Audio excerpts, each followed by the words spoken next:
So I recognize that the vast majority of jobs that are created in America, and Maryland is no different, are private sector jobs. I look at the last year job numbers for Maryland, where we've created 25,000 jobs. The vast majority private sector. So the question is, what do we do in the public sector to create that environment for private sector job growth? And I've got a 5-point jobs plan, as well as a framework for positioning Maryland to be the most competitive business climate state in the nation, because I do believe that that's sort of the backdrop. It begins with that. Establishing as a goal, which we've never done in Maryland for as long as I've been involved in public service and public sector work, established as a strategic goal to position Maryland to be the most competitive business climate state in the nation. So we'll do that. You'll see in my framework, there are metrics that we use to do that. We look at tax liability, we look at the regulatory environment, we look at the cost of living, quality of the workforce, and we align all of our decisions in the public sector to move those metrics. And I talked about comprehensive tax reform. That's a part of the favorable business climate. But if you look at the jobs plan, so you've got you're committed to, we're committed to, Ken Ullman and I are committed to position Maryland to be the most competitive business climate state, and we deliver a 5-part jobs plan, which begins with investments in infrastructure. I firmly believe that so long as we do it within debt affordability, right? We've got a AAA bond rating, and as you look at the basis for that AAA bond rating, when you read the rating agency, they say sound fiscal management, okay, and a diverse economy, and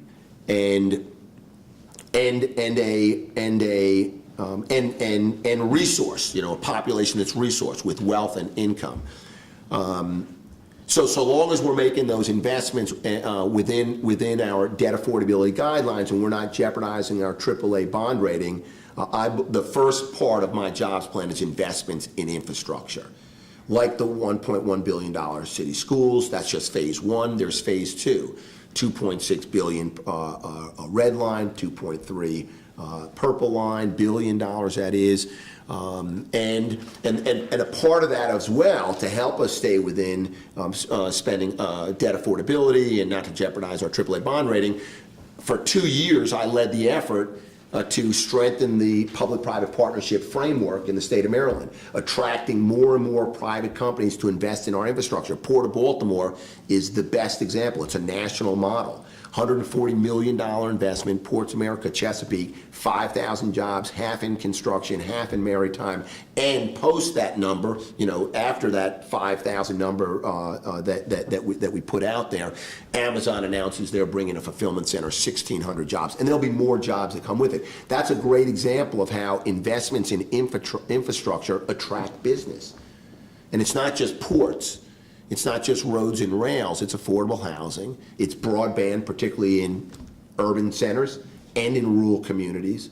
It's wastewater, clean water treatment. So key component to our jobs plan is investments in infrastructure. Another component, which is where you see the intersection in our jobs plan and in our education plan, is career technology education.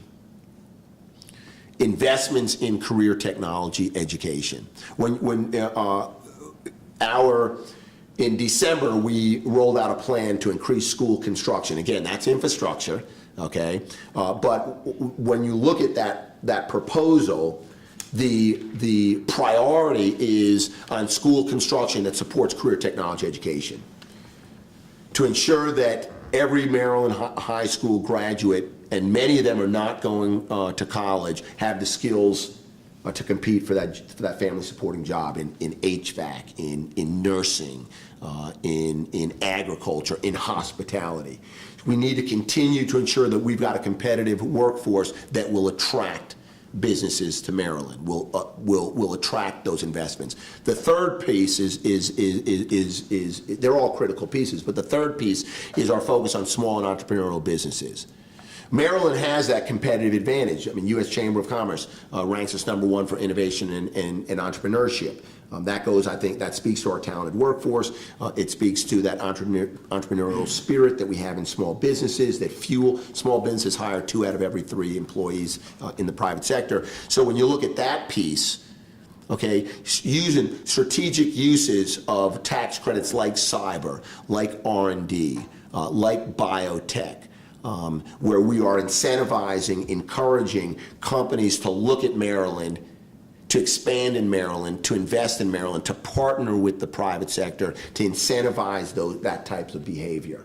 I think that's where the real opportunity is in our small entrepreneurial businesses, and that's why, again, I'm not the big proponent on rolling back the corporate income tax. That'll be part of our comprehensive review, but I think the real value, the real money is in the small and entrepreneurial businesses, and most of them don't pay the corporate income tax.